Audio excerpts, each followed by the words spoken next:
How's it going out there, YouTube? My name is Jesse, and I am back for another... Where in the world have you been this time? I had laryngitis. What do you mean you had laryngitis? It means that I couldn't talk, and I had to rest my vocal cords. That stopped you from videos? Well, I couldn't talk. How am I supposed to do a video when I can't talk? You could have done it in text. That's ridiculous. Okay, I am back. No more laryngitis. And I have a brand new character that we're going to review. So, can we do this? Let's get started. All right. We're going to be doing The Weekender. The week what? The Weekender. The Weekender, real name unknown. First appeared in The Weekender number 3 in 1945. The original publisher was Rucker Publications Ltd. I believe that means limited. Created by Unknown.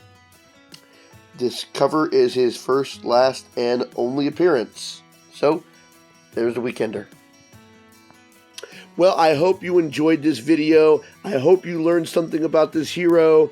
And next time... No, I don't think so. What do you mean, no? You need to do a Golden Age review. I did review a character. I did The Weekender. Oh, I don't think so. You don't get to be gone this long and just do a cover hero. Well, that's the guy I chose. Do the other one you're working on. What do you mean the other hero I was working on? The one that you were doing last week. Nobody wants to see the Music Master. That's what's appearing as the title. Okay, this wasn't technically a request video. This was, well, him right here. That's right. He asked if I knew of any superhero that got his power from music. I didn't actually have to search very hard, but it's kind of weird, the setup. And they didn't keep the premise solid for very long. I mean, they tried to mix a couple of things together. Fighter, detective, magical powers, sort of. So, for this video, it's a company that I have not done before. I haven't done this hero on any of the Golden Age spotlights or any of the Lost Heroes.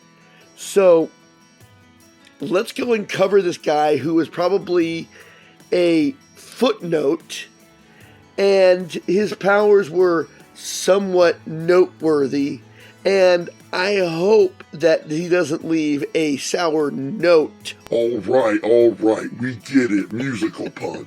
Let's go ahead and, I don't know, I guess you want to see this. Let's review the Music Master for this Lost Heroes of the Golden Age. Back in the saddle, baby. Music Master John Wallace, first appeared in Regular Fellas Hero Comics number 12 in 1942, originally published by Eastern Color Printing. There's nobody credited with the creation of Music Master. I haven't covered Eastern Color Printing before. The only thing interesting about John Wallace is the fact that his lower half of his body can turn into musical notes when music is played. We're going to cover the first appearance, so you'll see how he gets his power. But other than that, he's not much different from a common person that you would find in the Golden Age, except that he will hit a random person for being rude, which you'll see in the first issue. No, he's too perfect. He is a concert violinist. He adapts to his powers faster than a lot of other people I've seen adapt to powers like this. And he doesn't seem to have any flaws, really. The situations that he gets himself caught up in are so easily dispatched with, it's barely compelling. The first issue that he even appears in happens to be a to be continued. In fact, the first 3 appearances are all tied together where they give you little cliffhangers to keep you coming back. But he's perfect. And that can be annoying when you don't have any noticeable weaknesses. Now, I'm really confused about how his powers work overall. When you see the first issue, they'll give you a description of his powers, but then in later issues, he starts doing things that seem to be totally counterintuitive to how his powers are supposed to work. Lower half of his body is supposed to turn into music notes, and he can bring himself to where the music is playing. Like if the music is playing in some distance, he's supposed to be able to take himself to where the music is playing. But then he starts, I mean, it's supposed to be how he moves to music, but then he starts using, I guess, what could be used as a tail that trails behind him, and the tail seems solid, which doesn't make any sense because music is not solid, not unless you're on some pharmaceuticals that alter your perception of music and sound. Anyways, not that I would know anything about that. And then he starts using the music in ways that it doesn't work. I'm showing you pictures here of how he's using the notes. This doesn't make any sense. It's not explained. We're just supposed to accept it as that's what it is. Now, as I did say, he appeared in regular fella heroic comics, and he only appeared in 12, 13, 14, 15, 4 of them. And then he started appearing in heroic comics. I think regular fella's heroic comics became heroic comics. So it only looked like he was missing from issue 27 in his entire run. So, yeah, not too overly compelling, flaws making him too perfect. And despite that, if it wasn't for his powers, he wouldn't be that indistinguishable from any other hero from the Golden Age. I don't want to badger the guy. I don't want to say that he's not interesting, but a footnote more than anything else. At one point, he does get a sidekick. Why does the Music Master need a sidekick? I don't know. Why did Uncle Sam need a sidekick? That was just a Golden Age thing. The kid was apparently an heir to a fortune, and his name was Downbeat, and he decided to team up with the Music Master because he was bored and didn't have anything else to do. Well, that's it. Let's cover the first issue, and then you'll know as much as there is needed to know about the Music Master. Hero, not a villain. Okay, there's a lot going on in this opening here. Flung into a series of amazing adventures by his impetuous nature and intense hatred of injustice, John Wallace finds himself the possessor of the wonderful pipes of death and becomes the Music Master, matching long-forgotten secrets of the ancients against the marvels of modern science as he clashes with the genius of evil, the Mad Fiddler. There's a lot going on this page. John Wallace, violinist, Music Master. Now, there's this guy out on the streets, and he's playing the violin, and he gets shoved by a guy, so our protagonist, John Wallace, just goes ahead and punches this guy. Okay, we're starting off with assault. That's great. He doesn't even know who this guy is. He just decides to knock out the guy who knocked him over. I guess being rude is injustice. So he helps the guy out and he recognizes him. You're Antony, the violin maker. He wants to know why he's in disguise. Now, apparently, I think maybe they just got done with him being in a concert because they're leaving now. He takes him back to the shop, and as they're going, he says he discovered the secret varnish formula of the great Stradivari. And if that name sounds familiar to you, you might notice them as the Stradivarius violin. They're made by Stradivari. With it, I can make excellent reproductions of his famous violins. Yeah, that's what it says right there. So as they get to Antoni's shop, they are confronted by a couple of ne'er-do-wells. As the musician starts to enter Antoni's shop, they are attacked by two thugs. Now, John Wallace is a violinist and apparently an accomplished fighter at the same time. This will not be the first time he's throwing punches. This is actually the second time he's throwing punches in this issue. So he knocks down one of the criminals, thugs, while this dog is barking in a way that no dog should be angling himself to bark at somebody. I guess they had to fit him in the panel. And the other guy takes the bowstring from Antony and plunges it into the chest of John Wallace. Now he is stabbed with a bowstring. Seriously? I can't imagine a bowstring being that much of a dangerous weapon. Okay, he brings them in and he starts to play the pipes of death. Let's see. Taking down a small set of pipes, Antony begins to play an exotic melody, strange and haunting. He plays the notes and apparently it saves John Wallace's life. And he talks about the pipes, and we go into an exposition. And one of the things that I feel I have to say this because it's important later.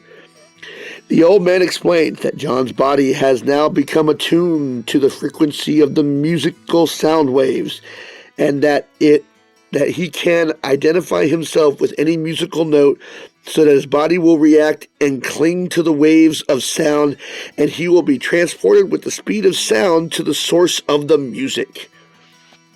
So he thanks him for saving his life, and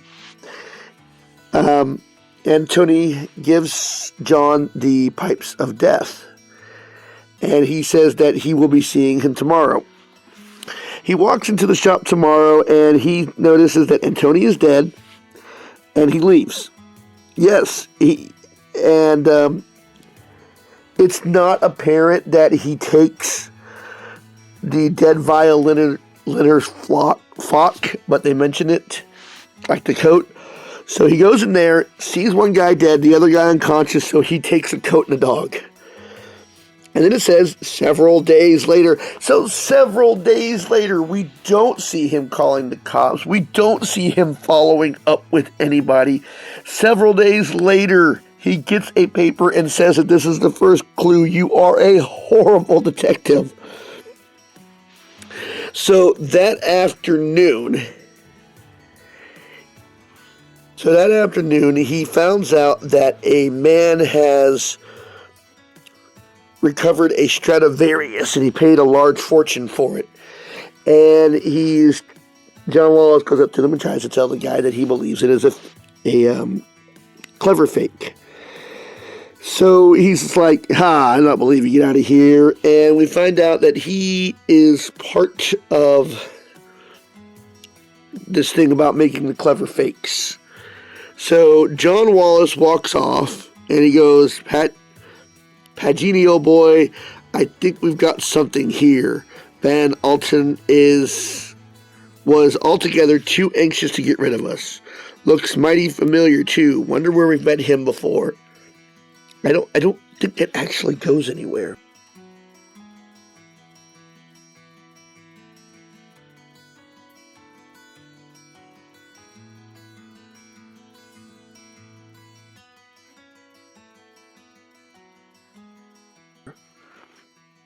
Okay, so he's back in his apartment and he's dressing up in the dead man's clothes. No, seriously, that is actually how they say it. Back into apartment, Wallace dons the dead violin maker's flock coat and hangs the mysterious pipes around his neck. I didn't interpret that he put on a dead man's clothes. They say it right there. So we see him in this wonderful outfit. He finally becomes the music master. Funny, I thought he was the music master the moment his life was saved. Okay. So as he's leaving his apartment building and the dog for some reason, stays on the steps. He is about to be run down, and the dog, noticing that he's about to be run down, starts, let's see, sensing danger. The dog howls shrilly, and the music master is whisked to his side in the nick of time. Yes, the dog not only saw that John was going to get down, but had enough presence of thought to say, hey, if I start howling, it will save this man's life. Oh, dog ex machina. That was a dog ex machina. Now, when the car strikes the pole, the horn is damaged, so it stays on. And since the horn is making a noise, John is actually able to follow the car without being seen because he can track music. Then he gets to the building, and coincidentally, there's somebody playing music in an open window. So he's able to fly up to the window and finds out that, let's see, Jimmy, Anthony's assistant, who we found unconscious, didn't even check on him, just found him unconscious, is playing the violin, and he wants to know what connection he has to the Mad Fiddler, and nothing, Mr. Wallace, honest, it was the Mad Fiddler that did it, the Mad Fiddler, and Jimmy here just seems to be completely overwhelmed, and the Mad Fiddler communicates with John over the radio. And he uses the pipes to whisk himself away so they can go to Van Altman. And he's got a case sitting in his office. And when they open it up, he says, are these the fakes? And he goes, yes, these are the fakes. So Van Altman tries to shoot John Wallace, but the bullet hits the pipes and reflects. And he's like, yeah, it bounced right off of him. So he thinks that John is bulletproof based on the fact that the pipes protected him.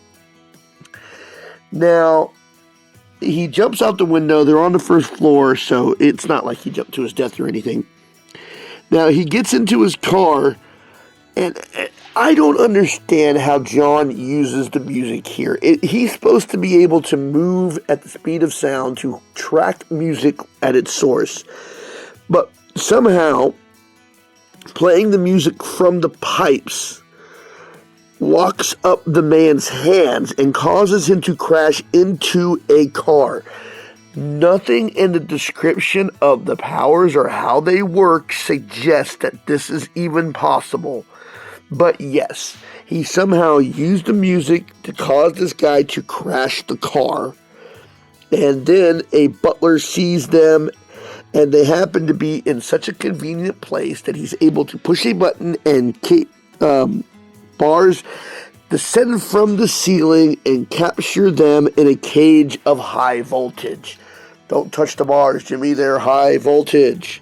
Is this the end of the Music Master? Will the Mad Fiddler win his uncanny battle with John Wallace? Don't mix the next issue of Heroic Comics. No, the Mad Fiddler does not win. In fact, the next two issues, it's all connected into a three-parter where he is put in danger in each part before it ends to the next one. Suspense to make the readers come back. He does end up getting the Mad Fiddler at the end, and then he goes on his other adventures. He starts using the powers less and less as the issues go on. In fact, in the last two issues of a 6-page story, he's only using the powers in one panel. And the ways that his powers get activated is actually completely ridiculous. Here's a couple of the pages from the last panels of his last two issues. So he came in, I think, kind of interestingly strong, and about the time that they abandoned the pipes that he wore around his neck, I think that his popularity just started to wane.